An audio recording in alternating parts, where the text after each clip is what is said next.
সদৌ অসম ভিত্তিত অনুষ্ঠিত বনগীত প্ৰতিযোগিতা। উল্লেখযোগ্য যে বকুল বন ন্যাস আৰু অসম বকুল বন সমাজৰ উদ্যোগত আৰু যোৰহাট মহাবিদ্যালয়ৰ মহিলা কোষৰ সহযোগত প্ৰয়াত পৰশমণি মহন্ত সোঁৱৰণী সদৌ অসম ভিত্তিত বনগীত প্ৰতিযোগিতা অনুষ্ঠিত হৈ যায়। উক্ত প্ৰতিযোগিতা অসমৰ লোক সংস্কৃতিৰ এক অন্যতম প্ৰচেষ্টা হিচাপে গণ্য কৰা হৈছে। এই প্ৰতিযোগিতাখনি যোৰহাটৰ আতিলা গাঁও শ্ৰীমন্ত শংকৰ কৃষ্টি মন্দিৰত অনুষ্ঠিত হয়। অসমৰ বিভিন্ন প্ৰান্তৰ পৰা কেইবাগৰাকীও প্ৰতিযোগীয়ে অংশগ্ৰহণ কৰিছিল। বনগীত প্ৰতিযোগিতাৰ মূল লক্ষ্য আছিল অসমীয়া লোক সংস্কৃতি, বিশেষকৈ বনগীতক সংৰক্ষণ আৰু প্ৰচাৰ কৰা। বনগীত অসমীয়া সমাজৰ এক অপৰিহাৰ্য অংশ, যাৰ জৰিয়তে মানুহে প্ৰকৃতি আৰু সমাজৰ লগত সম্পৰ্ক গঢ়ি তোলে। উক্ত প্ৰতিযোগিতাৰ মুখ্য বিচাৰক হিচাপে উপস্থিত আছিল গুৱাহাটীৰ ধৃতিশ্ৰী দেৱী আৰু ডিব্ৰুগড়ৰ লোহিত দাস। বিচাৰকসকলে প্ৰতিযোগীসকলৰ গীতৰ স্বৰ, সংগীতৰ প্ৰক্ষেপণ আৰু সাধন শৈলীৰ ওপৰত ভিত্তি কৰি বিচাৰ কৰা পৰিলক্ষিত হয়। প্ৰতিযোগীসকলে অতি উৎসাহৰ সৈতে এই প্ৰতিযোগিতাত অংশগ্ৰহণ কৰে। এই বনগীত প্ৰতিযোগিতাৰ জৰিয়তে অসমীয়াৰ লোক সংস্কৃতিৰ প্ৰতি এক গভীৰ সঁহাৰি প্ৰকাশ পাইছে। বনগীত হৈছে অসমীয়া সংস্কৃতিৰ এক অমূল্য সম্পদ, যি অসমৰ কৃষিজীৱী সমাজৰ সৈতে ওতঃপ্ৰোতভাৱে জড়িত। এই গীতৰ জৰিয়তে সমাজৰ বিভিন্ন দিশ প্ৰকাশ পায়, যেনে প্ৰকৃতিৰ সৌন্দৰ্য, জীৱনৰ সংগীত আৰু ঐতিহ্যিক ধ্বনি। বকুল বন ন্যাস অসম বকুল বন সমাজ আৰু যোৰহাট মহাবিদ্যালয়ৰ মহিলা কোষৰ এই উদ্যোগ অসমৰ লোক সংস্কৃতি ৰক্ষাৰ ক্ষেত্ৰত এক উল্লেখযোগ্য পদক্ষেপ। বনগীতৰ দৰে ঐতিহ্যবাহী গীতৰ সংৰক্ষণ আৰু নতুন প্ৰজন্মৰ মাজত ইয়াৰ প্ৰচাৰ অতি প্ৰয়োজনীয়। এই ধৰণৰ অনুষ্ঠানৰ জৰিয়তে অসমীয়াৰ লোক সংস্কৃতি অধিক সমৃদ্ধি লাভ কৰিব। আৰু বকুল বন সমাজ এই দুয়োটাৰ উদ্যোগত ইমান সুন্দৰকৈ বনগীতৰ প্ৰতিযোগিতা আয়োজন কৰিছে। প্ৰথমতে মই সেইকাৰণে পলম হোৱাৰ সম্ভাৱনা দেখি কালিয়ে গুচি আহিলোঁ, আৰু আহি সঁচাকৈ মই অভিভূত হৈছোঁ। ইমান সুন্দৰকৈ ইমান প্ৰতিভাৱান ল'ৰা ছোৱালী আছে, আৰু বিশেষকৈ অন্যৰ গীতৰ কথা মই নকওঁ, বিশেষকৈ বনগীত। মই ভাবিছিলোঁ প্ৰতিযোগীৰ সংখ্যা নিশ্চয় কম হ'ব।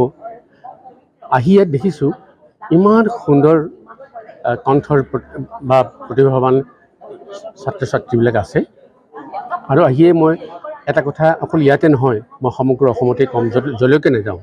মই যোৰহাটৰ এই মজিয়াত মই যি কেইগৰাকী ইয়াত প্ৰতিযোগীয়ে অংশগ্ৰহণ কৰিলে আৰু তেওঁলোকৰ প্ৰতিভা দেখি মই এইটোৱে ভাবিছোঁ, বনগীত হেৰাই যোৱা নাই আৰু আনন্দীৰাম হেৰাই যোৱা নাই।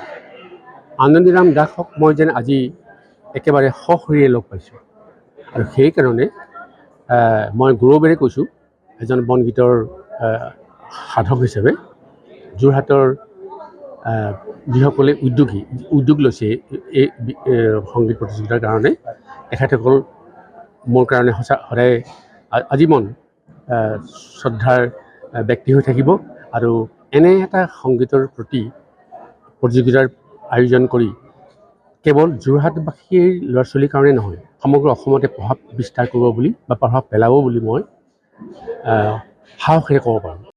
আজি আচলতে অসম বকুল বন ন্যাস আৰু অসম বকুল বন সমাজ, যি দুটা সংস্থা আচলতে অসমত লোক সংস্কৃতিৰ সংৰক্ষণ আৰু সংবৰ্ধনৰ বাবে সৃষ্টি হৈছে, এই দুয়োটা অনুষ্ঠানে যোৰহাট কলেজৰ মহিলা কোষৰ লগত সহযোগিতাৰে এখন সদৌ অসম ভিত্তিত বনগীত প্ৰতিযোগিতাৰ আয়োজন কৰিছে।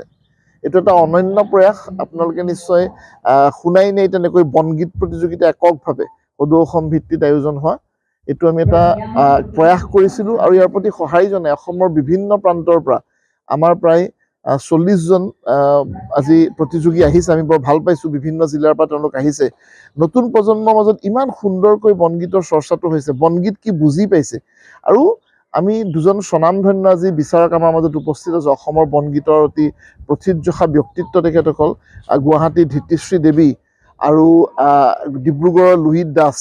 আমি প্ৰতিযোগিতাৰ বিচাৰৰ মানদণ্ডটো সেইধৰণে সদৌ অসম ভিত্তিত কৰাৰ প্ৰয়াস কৰিছোঁ, আৰু যিটো মই ভাবিছোঁ সফলতা পাব।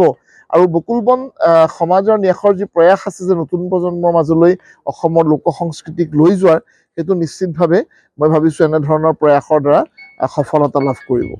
বনগীতটো অলপ চৰ্চাটো কমিছে, বনগীতবিলাকক আধুনিক গীতৰ ৰূপত গাবলৈ লৈছে। এটা বনগীতৰ যিটো স্বকীয় বৈশিষ্ট্য, সেই স্বকীয় বৈশিষ্ট্যবোৰ ক'ৰবাত হেৰাই গৈছে। সেইকাৰণে বহুতে আমাক কোনোবাই সুধিছে যে বনগীতটো আপোনালোকে বৰগীত আছিলে নেকি, ভুলকৈ হ'ল নেকি বনগীত? প্ৰথম যেতিয়া আমাৰ পোষ্টাৰ এইবিলাক বেনাৰ ওলাইছে তেতিয়া মানুহবিলাকে সুধিছে। আৰু বনগীতৰ বৈশিষ্ট্য বা বনগীতটো কেনেকুৱা হ'ব এই কথাবিলাকো আচলতে নতুন প্ৰজন্মই নাজানে। কিন্তু অসমীয়া সংস্কৃতি এটা ধাৰা হিচাপে বনগীতৰ চৰ্চাটো অব্যাহত থাকিব লাগিব। ই কেতিয়াও আধুনিক গীত বা এইবিলাকৰ লগত সানমিহলি হৈ বেলেগ হৈ যাব নোৱাৰিব। ই এটা স্বকীয় বৈশিষ্ট্যৰ সৈতে জীয়াই থকা এটা প্ৰয়াস। আৰু এনেধৰণৰ কামৰ কাৰণে আচলতে বকুল বন ন্যাস আৰু সমাজৰ সৃষ্টি হৈছে। গতিকে মই ভাবিম যে এই ইপ্সিত লক্ষ্যটোত আমি উপনীত হ'ব পাৰিছোঁ। অনুপম বৰাৰ ৰিপৰ্ট, নিউজ নাও।